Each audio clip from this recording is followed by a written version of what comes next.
چل کے مسجد تک آتے ہیں نا تو راستے میں ہماری عبایا جو ہے نا وہ گندگی والی جگہ پہ بھی رگڑ کھاتی ہے. آپ نے فرمایا کہ اس گندگی والی جگہ کے بعد کوئی پاک جگہ بھی آتی ہے؟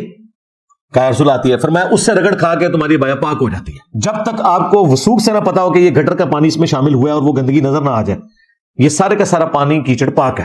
یہ آپ نے پوائنٹ نوٹ کرنا ہے. پاک ہونے کا یقین کرنا ضروری نہیں، ہر چیز اپنی اصل میں پاک ہے. اور نبی علیہ السلام نے ایسی تربیت کی تھی صحابہ کرام علیہم رضوان کی. ابو داؤد میں آیا کہ کچھ عورتیں حضور سے کہتی ہیں یا رسول اللہ ہم جب مدینے میں چل کے مسجد تک آتے ہیں نا تو راستے میں ہماری عبایا جو ہے نا وہ گندگی والی جگہ پہ بھی رگڑ کھاتی ہے تو ہمارے کپڑے ناپاک ہو جاتے ہیں. اب نبی علیہ السلام ان کو وہم میں ڈال سکتے تھے؟ نعوذ باللہ. آپ نے فرمایا کہ اس گندگی والی جگہ کے بعد کوئی پاک جگہ بھی آتی ہے؟ کہا رسول آتی ہے. فرمایا اس سے رگڑ کھا کے تمہاری عبایا پاک ہو جاتی ہے. یعنی مٹی بھی تیمم کر دیتی ہے، مٹی بھی اسی طریقے سے پاک کرتی ہے جس طرح کے پانی. اس لیے تو تیمم کا حکم آیا قرآن میں. تو نبی علیہ السلام نے ان کو یہ بھی نہیں کہا کہ اپنی عبایا چھوٹی کر لو. اس میں پردے کا بھی آپ دیکھیں کتنا ہے. آپ یہ کہہ سکتے تھے کہ عبایا تھوڑی چھوٹی کر لو، نہیں کہا کہ عبایا ٹھیک ہے بڑی رہے. ہاں مرد کے لیے ہے کہ ٹخنوں سے اوپر ہونا چاہیے کپڑے، عورت کے کپڑے ٹخنوں سے نیچے ہونے چاہیے. باقی وہ جو ایک روایت ہے نا ابو داؤد میں کہ پاؤں بھی مکمل طور پہ ڈھانپے ہوئے ہوں تو تب عورت کی نماز ہوتی ہے، وہ روایت کمزور ہے. پاؤں پورے ڈھانپنا ضروری نہیں، ٹخنوں سے نیچے ہونا ضروری ہے.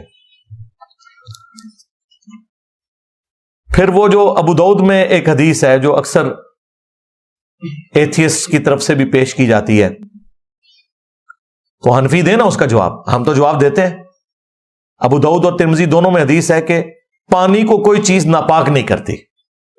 یعنی پانی جس چیز پہ پڑے گا نا وہ چیز خود پاک ہو جائے گی، پانی ناپاک نہیں ہوگا اس کی وجہ سے.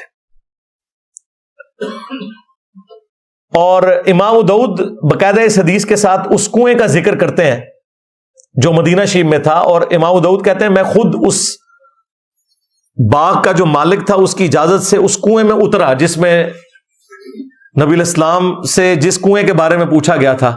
اور کہتے ہیں میں نے اپنی چادر اتار کے نا اس کا باقاعدہ ڈایا میٹر بھی میئر کیا، وہ آلموسٹ 9 فٹ بن رہا تھا. میں کیلکولیشن کر کے بتا رہا ہوں 9 فٹ کتنا سا ہوتا ہے. 9 فٹ کا وہ ڈایا میٹر تھا اس کا، یعنی ایک ایڈ سے دوسرے ایڈ تک کی جو ریڈیس بن گیا 4.5 فٹ. وہ کہتے ہیں وہ کنواں تھا پانی کا جس سے اہل مدینہ وضو غسل کے لیے پانی بھی بھرتے تھے. وہ جو ابو داؤد میں آیا کہ اس کے ایک کارنر کے اوپر مرے ہوئے کتے اور گندے کپڑے بھی ہوتے تھے. تو وہ یہ اعتراض کر رہے ہوتے ہیں کہ جی وہ ناپاک. بھائی جب اتنا کتر کا بھی ایک کنواں موجود ہے، اس کے کارنر کے اوپر کوئی گندگی پڑی بھی ہوئی ہے، باقی حصہ اس کا پاک ہی رہے گا. ویسے تو حنفیہ نے وہ دے در دے کی جو کیلکولیشن کی ہوئی ہے نا وہ تو 100 اسکوائر فٹ کی ہوئی ہے کہ 10 فٹ بائی 10 فٹ کا ایک تالاب ہو، اتنا گہرا ہو، وہ ہو. اللہ نے آپ کے لیے آسانی والا معاملہ کیا. اسی طریقے سے یہ راہ چلتے ہوئے جو کیچڑ والا معاملہ ہے، جب تک آپ کو وثوق سے نہ پتا ہو کہ یہ گٹر کا پانی اس میں شامل ہوا ہے اور وہ گندگی نظر نہ آ جائے، یہ سارے کا سارا پانی کیچڑ پاک ہے. کیونکہ مٹی ہے، اس مٹی سے تیمم ہو سکتا ہے. کہتے نہیں ہمیں پتا تو نہیں. بھائی پاک ہونے کا یقین کرنا ضروری نہیں ہے، ناپاک ہونے کا یقین کرنا ضروری ہے. یہ آپ نے پوائنٹ نوٹ کرنا ہے. پاک ہونے کا یقین کرنا ضروری نہیں، ہر چیز اپنی اصل میں پاک ہے. بخاری مسلم میں حدیث ہے پوری زمین میرے لیے سجدہ گاہ بنا دی گئی ہے. ہاں جو ناپاک جگہ ہوگی نا جس کا آپ کو پتا چل گیا کہ یہ ناپاک ہے، وہ معاملہ الگ ہے. ادروائز عام حالت میں جتنی روڈ کے اوپر مٹی ہے یا راستے میں جو مٹی ہے، ہمارا تو سیوریج کا نظام بہت بہتر ہے. آپ ذرا ان زمانے میں لوگوں کی اہل مدینہ کی کیا حالت ہوتی ہوگی. وہ اتنی یعنی صفائی کا اہتمام کر سکتے تھے جتنا ہم آج کر لیتے ہیں.